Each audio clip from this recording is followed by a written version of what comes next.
perto de Évora, em Portugal, camponeses descobriram uma cebola do tamanho de uma abóbora. Felizes com a descoberta, os camponeses portugueses promoveram uma festa que terminou em choro, porque alguém teve a infeliz ideia de descascar a cebola. Que beleza! Um esqueleto humano de 1.300 anos foi achado na Toca dos Ossos, em Xique-Xique, na...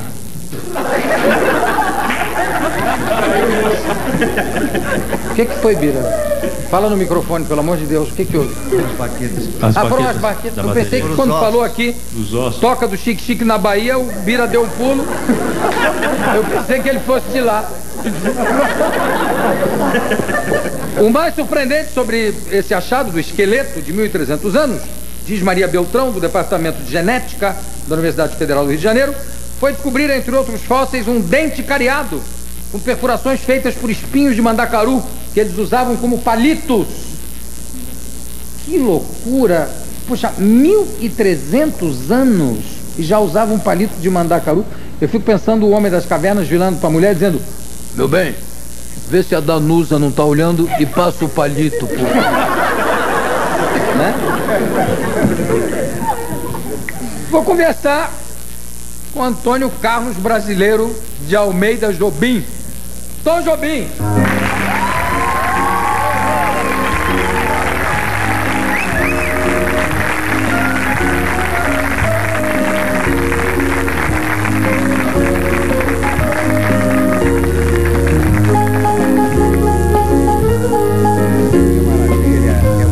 Finalmente eu tenho o Tom Jobim aqui no programa. A gente jurou que o Tom ia sentar aqui, ele também jurou que ia sentar. Eu vou, não, um dia eu vou lá. O que eu te enchi o saco em casa telefonando, né, Tom? Que bom, que bom. Vem agora. Que bom, você trouxe aqui minha irmã e tudo. É verdade. Foi bom a beça. Agora eu tô preocupado só com uma coisa. Quem é que vai ficar ocupando o teu lugar lá na farmácia Piauí, enquanto você está aqui em São Paulo? Pois é, eu estou sempre ali na farmácia Piauí, porque tem a banca de jornais, né? Tem a Folha de São Paulo, tem tudo quanto é revista e ali também tem os remedinhos, né? Os meladinhos, Você é viciado na farmácia Piauí, né? Sou viciado. Há muito tempo, né? Eu compro esses remédios assim, sabonete, shampoo, por enquanto, né? De vez em quando você receita também, não receita? Receito. Receita.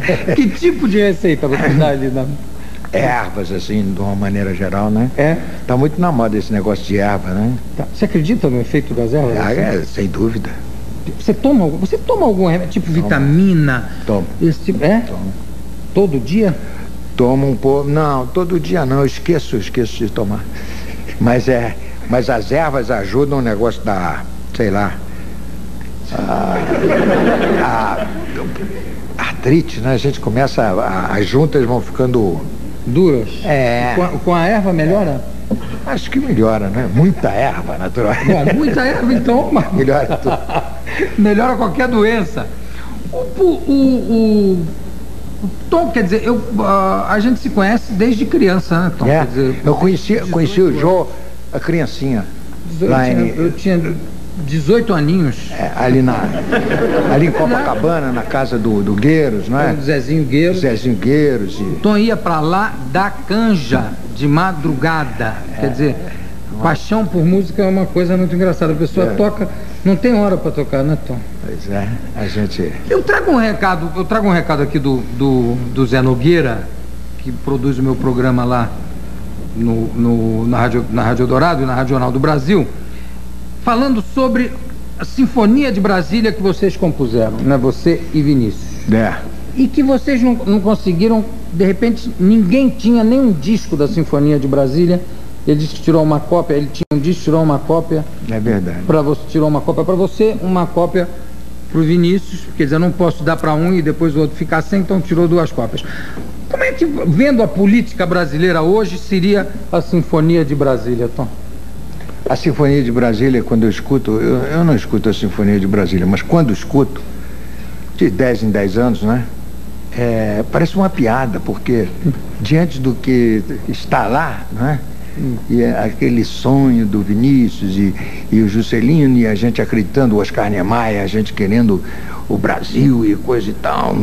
e Brasília, e a gente fez aquilo tudo com um amor danado, né? E fala no Planalto Deserto, na chegada do homem, e naqueles campos bonitos, né? Do Senhor, né? A gente brincando nos campos do Senhor, né? E era muito bonito. E hoje em dia, quando eu vejo assim Brasília e tal, eu fico um pouco, né? Um pouco nostálgico ou entristecido? Nostálgico, um pouco nostálgico, entristecido, sem dúvida. Você chegou a ver Brasília, quer dizer, na época da Sinfonia de Brasília, etc., você chegou a ver Brasília mesmo nascendo e crescendo? Ver. Olha, nós fomos para lá, o Vinícius e eu fomos para lá, naquele lugar chamado Catetinho, né? É no meio do mato, né? E tinha uma casinha ali feita de madeira, e nós ficamos ali. E o João Milton Prates foi a Goiânia, foi lá para Goiás Velho e coisa e tal, foi procurar um piano para eu trabalhar lá, né?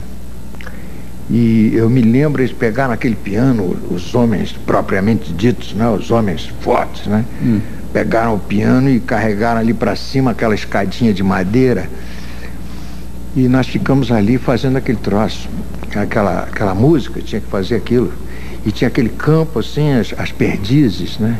Cantavam de manhã, tinha cascavel, e tinha um mato do lado, um mato alto mesmo, de árvores grandes, né? Com jaó, com som de bicho, né? A gente viu as araras passando e tudo mais, aquilo. E ao longe a gente via Brasília que subia, não tinha Brasília, estavam fazendo, né? Subia aquele pó. O pó subia, não é? Pó vermelho. Pó vermelho. O pó vermelho subia e ia lá em cima. Tinha cascavel em volta? Tinha cascavel. E tinha um galo, que era o rei daquele terreiro. Era um terreiro mesmo de caboclo. Tinha um caboclo lá que tomava conta daquilo. E tinha um campo de aviação precário, pequeno, né? E os aviões desciam lá e depois eu soube que ele tinha tirado as pessoas do avião, assim, que ia puxando assim, ia saindo a pele, porque as pessoas estavam queimadas, né? Dentro de teco-teco, né? Para chegar lá em Brasília, não um acidente que teve lá. E as galinhas assim de noite conheciam o mato bem, né? Quando começava a escurecer, as galinhas, cada árvore alta, as galinhas empoleiravam lá em cima, né? 4, 5 metros de altura, ninguém ficava no chão dando sopa, não. Tinha aqueles cachorros do mato, gato do mato, aqueles bichos assim.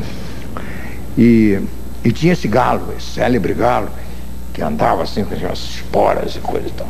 Ele andava. E era muito seco assim, e tinha muitas galinhas, e só aquele galo. E o Vinícius acordou de manhã um dia e disse assim, aquele troço todo seco, o Vinícius disse assim, o polígamo das secas, né? O galo dominava o polígamo das secas, né? Absoluto. O Vinícius, você sempre foi uma pessoa com uma preocupação ecológica, antes mesmo da ecologia, né? Em temas, até em álbuns inteiros, né? Dedicados a isso, antes da ecologia virar moda. Quando eu comecei com esse negócio de ecologia, eu nem sabia que isso se chamava ecologia. Quando me falaram essas palavras, eu sei ecologia, os caras estão falando de eco ou alguma coisa, né? Depois escutei isso nos Estados Unidos, ecologia, aí fui ver no dicionário, né? Ecologia. Isso alguns anos depois. Alguns anos depois, né? Eu já estava naquele negócio, não cortar as árvores, não matar os passarinhos, não matar os bichos, né? Tem um álbum belíssimo só sobre uma coisa super telúrica, né? Sobre terra, sobre os pássaros. É verdade. Com fotos dos pássaros e tudo. Agora, e o Vinícius também, como é que era para o Vinícius ficar socado ao lado de Brasília, no meio das cascavéis e com inveja do polígamo das secas? Mas de vez em quando o Oscar Niemeyer mandava buscar a gente, né? Pra gente tomar um drinkzinho lá no Palácio, né? Com o Juscelino, né? Aí a gente ia, né? Ele mandava um carro, a gente ia pra lá e tomava um negócio, e comia uns camarões, umas coisas assim, umas coisas chiques, né? O Oscar, aquela turma, o Penido, aquele pessoal todo, né? Aí o Vinícius gostava. O Vinícius gostava. Eu tinha o Lúcio Costa, né? Que mais raramente aparecia, e Tinha muita gente, tinha muita gente. O Tom, e essa divisão do Tom Jobim entre Brasil e Estados Unidos, você é um nome, quer dizer, é um sucesso indiscutível nos Estados Unidos, poderia estar morando nos Estados Unidos se quisesse, mas faz questão de morar no Brasil. Como é que você divide essas duas paixões? Que eu acho que você é uma pessoa bem ambientada nos Estados Unidos, não é? Você não se sente um estranho? Não. Não mais, né? Não mais. Antigamente sentia. Mas sabe o que é? É muito difícil você morar fora da sua terra. Para mim seria muito difícil morar assim. Sobretudo para o artista, né? É difícil. Difícil. Para o artista, então, impossível, né? Como é que eu vou fazer música brasileira ouvindo só rock and roll? Né? Eu tenho lá em casa aqueles filhos, eu já tenho 4 gerações de filhos, né? Já estou no 2º casamento. Eu criei os meus filhos, todos os meus filhos só escutaram rock. Todos eles? Todos eles. E como é? Você sabe que o rock é mais antigo do que a bossa nova. O rock é anos 50, né? O rock, quando nós chegamos nos Estados Unidos em 62, o João Gilberto e aquela turma, né? O rock já estava bem estabelecido, né? E o rock parece que, né? Em todo caso, a bossa nova também é bem antiga. Nós estamos pensando em comemorar agora o centenário da bossa nova, né? Já vamos antecipar e comemorar o centenário? O Sesc Centenário. Mas o Mário Reis era um cantor de bossa nova? Sem dúvida, sem dúvida. Era, né? Quer dizer, o estilo, a maneira, o jeito de cantar. A bossa nova, porque as bossas são essas bossas da cabeça, você sabe, né? São aquelas, como se diz, convexidades que correspondem às concavidades que estão cheias de massa cinzenta, aquilo. Então, antigamente tinha aqueles sujeitos que, não é, os tipos lombrosianos e tal, pela formação da cabeça, o sujeito dizia, esse cara tem, por causa da bossa, tem bossa para tênis, tem bossa para pintar. Daí que vem a expressão. Tem bossa para futebol, para jogar futebol. Tem bossa para tocar música. Esse cara tem bossa para jazz, né? Para tocar um negócio. Então ficou esse negócio de bossa. Até hoje isso o americano não traduziu, não, mas ele diz que a bossa é yet to be translated, né? Ainda para ser traduzido. Não tem tradução. Nova eles sabem o que é, né? Nova, eles sabem. Agora a bossa eles não sabem. A bossa não sabe. Porque a bossa, né, o bossu de Notre Dame é o bossu o corcunda de Notre Dame. Agora, não creio que seja da bossa do Zebu que venha a bossa nova, não. Nem do Quasimodo, também nem não. Do Quasimodo, nem do Corcunda, nem do Corcunda.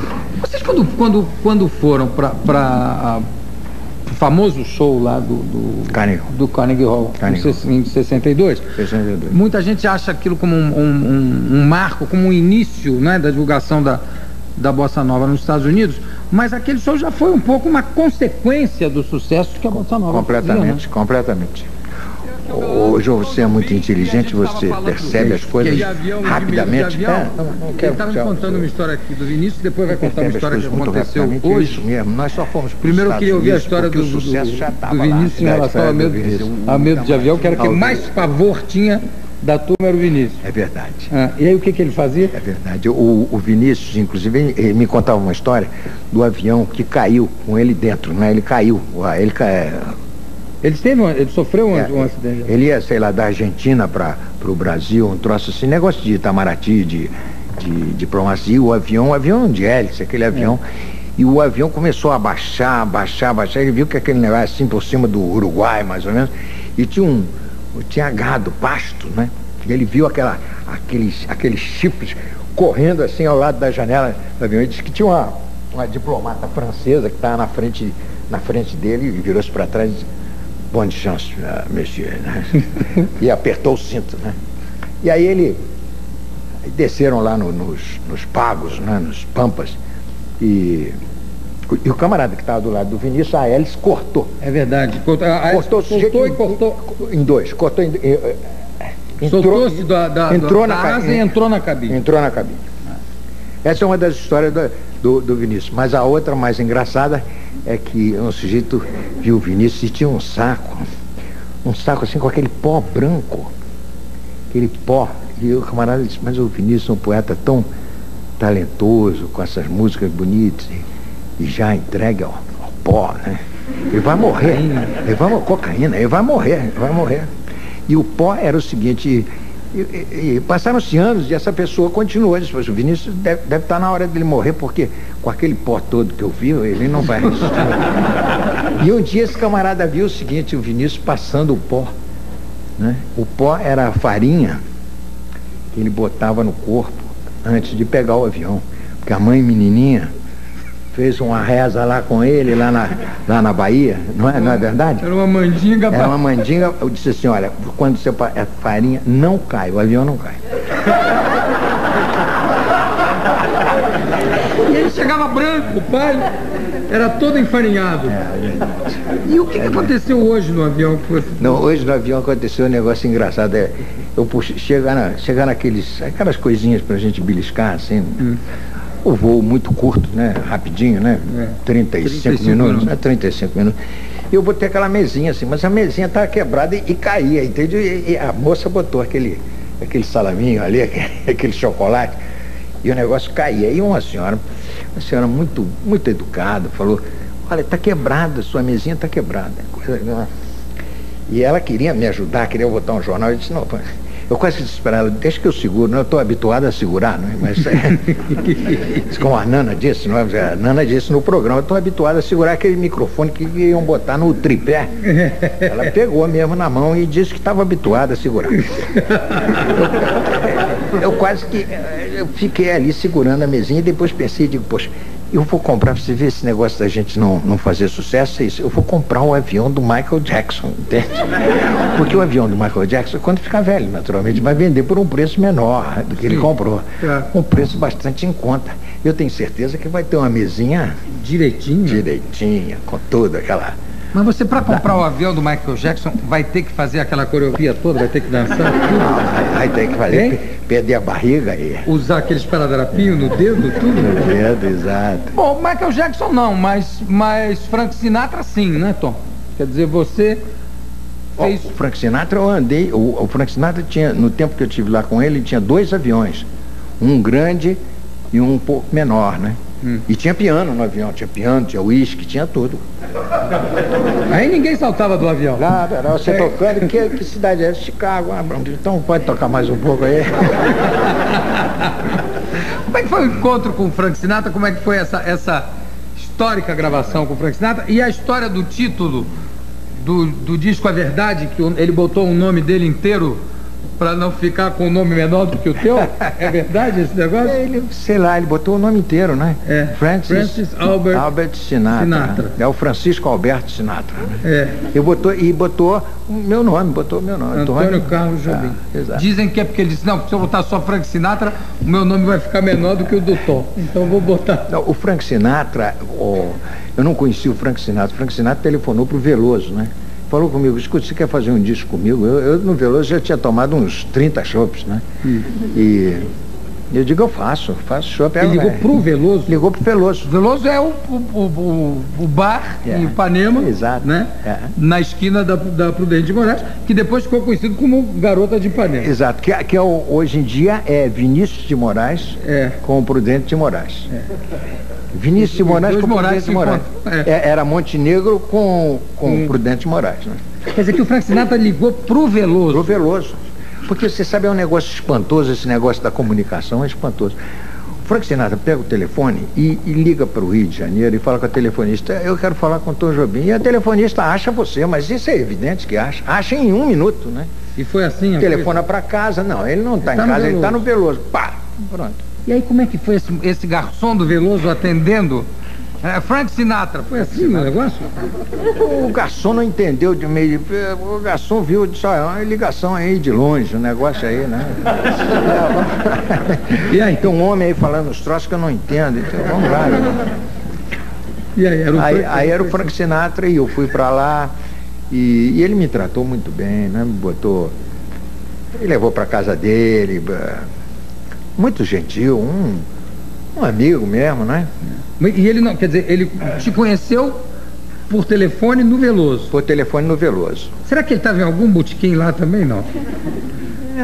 Pode ser, né? O Sinatra me parece uma pessoa muito equilibrada nesse negócio de álcool, sabe? Na casa dele, no deserto, ali no Desert Palm Springs, né? Ali tinha todo mundo, tinha o Jimmy Durante, né? O pessoal tá todo vivo, né? Jimmy Durante, aquela Rosalind Russell, né? Com o cabelo preto. Vocês desculpem, porque isso são as moças bonitas, né? Era linda, né? Era muito bonita. Eu falo com a minha mulher é jovem, diz, olha lá aquela ali é Miss Brasil. Mas é Miss Brasil 1941, não é? 45. E a minha mulher diz assim, mas que mulher pavorosa, né? Porque as mulheres, né, já passaram tantos anos, né, que eu digo, olha, aquela ali foi Miss Guanabara, repara. É Raquel, mas não é possível. E eu me lembro que era possível, era tudo possível. Na época, então...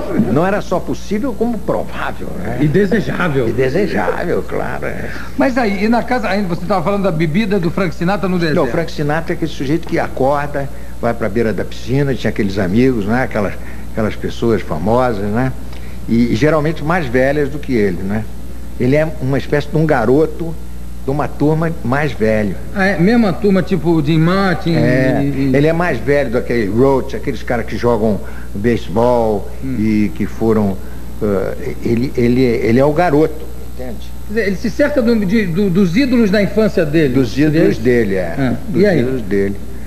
E aí ele é aquele sujeito que levanta, vai à beira da piscina, senta embaixo do guarda-sol, prepara um drink, coisa, mas o drink fica lá, né?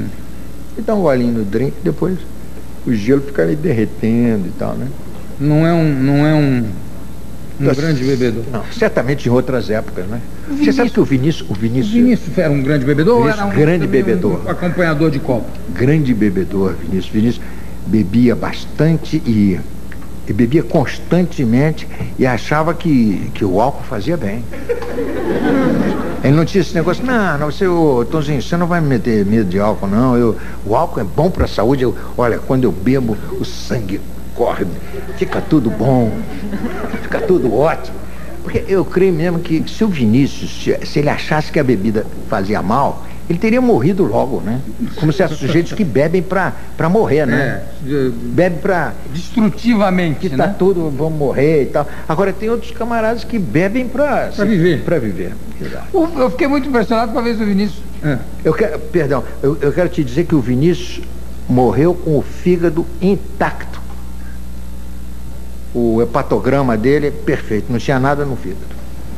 Fantástico. Quer dizer, tudo aquilo que ele bebeu não afetou o fígado dele. Que fígado abençoado. Devia ter também. um fígado maravilhoso, né? Eu achei muita graça que uma vez o Vinícius falou assim, o homem que eu mais vi beber na minha vida, que esse realmente bebia, era o Trevor Howard, que é aquele ator inglês. Agora, se pro Vinícius dizer isso, o que o Trevor Howard devia beber, ia dizer que bebia e ficava impávido, ficava bêbado, mas ninguém percebia. O Vinícius também tinha um pouco isso, não tinha? O Vinícius não ficava bêbado nunca. Ele já tinha ficado, quando era moço, já tinha ficado bêbado várias vezes. Depois ele se habituou àquilo, não é? O copo e coisa. Ele também não era ele não era sôfrego assim de beber copos de uísque, não. Mas isso que eu digo, ele era também muito de acompanhar o copo, né? Quer dizer, uma vez perguntei ao Jorginho Guinle, que andava muito com o Vinícius, negócio de escutar jazz, né? Do verbo jazer, do francês, né? Jazer. E tudo que jazz, né? Eu perguntei o Jorginho Guinle, eu só vi o Jorginho Guinle, e passaram-se 1000 anos, eu vi o Jorginho Guinle sempre novo assim, coradinho, de olhos claros. Mesma carinha. E com uísque, copo de uísque na mão. Digo, mas ô Jorginho, e você não fica bêbado? E como é que é? Que eu bebia e depois passava mal, tinha ressaca, né? Você não... Ele disse assim para mim, the timing is very important. O tempo, né? É muito importante, né? O timing. O ritmo. O ritmo. Essa tradução é excelente, né? O ritmo, the timing is very important. O Jorginho Guilherme falou isso em inglês para mim, né? Quer dizer, aquele copinho... Aquele copinho estava ali sempre, né? Tom, como é essa parceria com Vinícius? Foi uma coisa que aconteceu... É o quê? É assim um roteiro escrito por Deus? É uma coisa inesperada? Porque não é uma coisa muito combinada, não é, esse encontro? É uma coisa bonita porque é uma coisa assim de repente. Não foi nada combinado. Aliás, eu devo dizer aqui uma coisa que ninguém sabe. Eu sou primo do Vinícius, né? Isso eu vim a descobrir, primo longínquo, né? Há pouco tempo. Quer dizer, nós somos descendentes de uma família que começou em Recife. E o pessoal dele foi para Bahia e o meu pessoal foi para o Ceará. Quer dizer, o meu bisavô materno é do Aracati, você imagina. Não sei como é que eles me deixaram entrar em São Paulo, né? Mas eu felizmente consegui, né? É do Aracati. E outros foram para Paraíba, outros foram para as Alagoas, se espalharam, né? Pereira da Silva, família velha lá. E você descobriu esse parentesco depois do Vinícius ter morrido? Já? É, depois do Vinícius ter morrido. Aliás, o Vinícius não gostava também muito de negócio de parentesco, né? Família só de fotografia? Família só, né? Só com paixão, né? Você em algum momento da tua vida, Tom, você pensou em ser alguma outra coisa do que músico? A minha vida é uma série de poeta? A minha vida é uma série de acidentes, entende? Série de acidentes. Eu nunca pretendi ser músico e esse negócio de ser músico dá um trabalho danado. Pois, dá um trabalho. Escrever música é a coisa que dá mais trabalho. Eles vão inventar um computador que escreve música pra gente, né? Eu hoje em dia acho que eu tenho uma certa ojeriza de negócio de escrever música, sabe? Porque a gente vai fazendo uma coisa muito tempo, sempre, coisa, e depois aquilo vira trabalho. Quer dizer, o negócio começa com paixão, não é? E termina como obrigação, né? Como tarefa? Tarefa, task. Como é que foi? Mas mesmo na hora, quer dizer, você senta, você sabe que é o task, né? Eu ali tenho que fazer. Tem que fazer. Mas na hora que você começa a fazer, não volta a paixão? Quer dizer, a paixão não acaba te envolvendo na hora? Acaba, um pouquinho. Acaba, assim. Eu me levanto cedo e começo a escrever música, né? Que horas é cedo? 5 horas da manhã. Mentira que você acorda assim. É sério.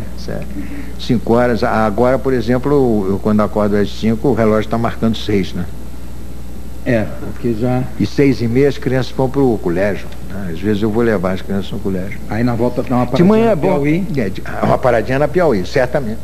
Né? Para comprar um suposto remédio, né? Suposto remédio, vê a banca.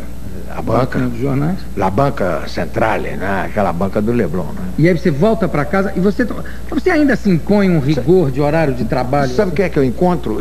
Eu encontro o Antônio Carlos Calado na banca, Luísa Brunet. Enquanto eles vão lá comprar o jornal, né? Aquela banca é uma maravilha. É uma maravilha. Eu conheço lá os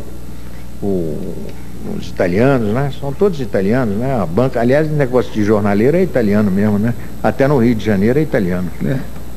A gente estava falando da manhã, aí você volta para casa, você aproveita a manhã para... Você se impõe ainda algum esquema rigoroso de trabalho? Não, né, Tom? Eu acordo cedo e eu tento fazer alguma coisa, arrumar, ou sei lá, papéis ou qualquer coisa, antes do telefone começar a tocar. O telefone está tocando cada vez mais cedo, porque o pessoal já descobriu que eu acordo cedo, então tem telefonema às 8 horas da manhã, né? Hoje a Ana Maria Magalhães me ligou, eram 7h50, ela estava me ligando. Ô, Aninha! 7h50? 7h50. Para ver o negócio da música do filme dela, ela fez um filme aí, coisa... E vai dormir tarde ainda? Não. Mas também não durmo tão cedo, não. Ainda vejo o Jô 11h30. Ainda vejo 11h30? Até meia-noite e meia, assim, perto de 1 hora eu vou. Mas tem uma compensação. Eu depois do almoço tiro uma soneca. Dá uma cochiladinha? Pequena, Ô, Tom, eu queria terminar esse nosso papo, pena que foi tão pouco depois de tanto tempo, querendo que você falasse um pouquinho de como você está vendo a situação do nosso país hoje, você que é tão enraizadamente brasileiro, tão visceralmente brasileiro por nascimento e por opção. Como é que você está vendo uma visão assim do... Eu sei que o prognóstico não se deve fazer nem para país, nem medicina, nem futebol. Mas como é que você está vendo as possibilidades desse nosso país? Isso é uma pergunta tão séria que dá até medo, né? Porque eu não quero dizer besteira aqui, né? Esse brasileiro que você está falando, brasileiro, isso foi meu avô. Meu avô era paulista, naturalmente, né? De Capivari. Estudou ali em Dois Córregos. E ele inventou esse nome brasileiro. Era um tempo do positivismo no exército. Então todo mundo tinha que ter um nome de Coaraci, de Peri, Ceci. Todo mundo era o Capitão Brasil, não sei o quê. Todo mundo se chamava Ipiranga, né? Esse negócio aí, Anhanguera, Ibirapuera, tudo, tinha tudo um negócio de um índio no meio, né? O Caramuru, Clarice Índio do Brasil, não é? Essas ruas, né? E eu me lembro ainda quando a polícia do Getúlio foi prender o vovô lá em casa, porque o vovô era paulista, estava conspirando contra o doutor Getúlio, né? Que tinha aquela guerra, né? Aquela revolução de 1932. Vocês certamente não eram nascidos, né? Em 32. E eu vi aqueles homens chegarem e prenderem meu avô. E meu avô era o meu pai, porque meu pai já tinha morrido, né? Meu pai era gaúcho. E levaram o vovô lá para o fundo do navio, para o porão do navio. E tinha aquela cerimônia de noite de dizer que iam jogar o pessoal com a corrente amarrada no pescoço. Mas depois não mergulharam ninguém assim tanto. Depois acabou a revolução, soltaram todo mundo, né? Mas tinha aquele negócio daquele anel de ouro para o bem de ouro para o bem do Brasil. Para o bem de São Paulo. Ah, para o bem de São Paulo, né? Depois é que teve reeditaram. Mas voltando à sua pergunta, eu não sei, porque eu acho que nós somos bastante hipócritas, entende? A gente passa o dia inteiro fabricando dinheiro falso, fabricando dinheiro, e de noite vai para a televisão e diz a inflação está medonha, o negócio. Quer dizer, é uma brincadeira, né? É uma brincadeira. Se você fabrica dinheiro, evidentemente que a inflação vai subir de uma maneira monstruosa, né? Tem 3 bananas. Uma para você, outra para mim, outra para a Gilda. Cada um tem um dinheiro. Aí eles fazem mais 3 dinheiros, a banana passa a custar 2 dinheiros. Aí a banana passa a custar 3 dinheiros. Aí a banana passa a custar 1 milhão de dinheiros. Quer dizer, eu, que sou um garoto, já assisti aqui na minha terra riscarem 18 zeros. Zeros à direita, né? Sim. 18 zeros. Eu não peguei vintém nem nada disso, mas eu peguei o réis, né? 100 réis, 400 réis, isso tudo eu peguei. Então são 18 zeros riscados. Isso, evidentemente, como é que o sujeito vai viver com salário e coisa? Quer dizer, hoje em dia, o que eu estou vendo, por exemplo, é o empregado, o operário, está comprando dólar. Porque ele não consegue ter nada que possa ter valor, né? E comprando assim, 15 dólares? Ah, completamente. Minha empregada compra 10 dólares, compra 20 dólares, compra. Bom, eu tive o imenso prazer de conversar aqui. O prazer é recíproco. Com meu querido Tom Jobim. E, Tom, a gente vai terminar o programa de hoje com o quinteto aqui, fazendo uma pequena homenagem, terminar o programa ouvindo. Eu quero dizer que eu adoro o seu quinteto. É mesmo? E adoro vocês.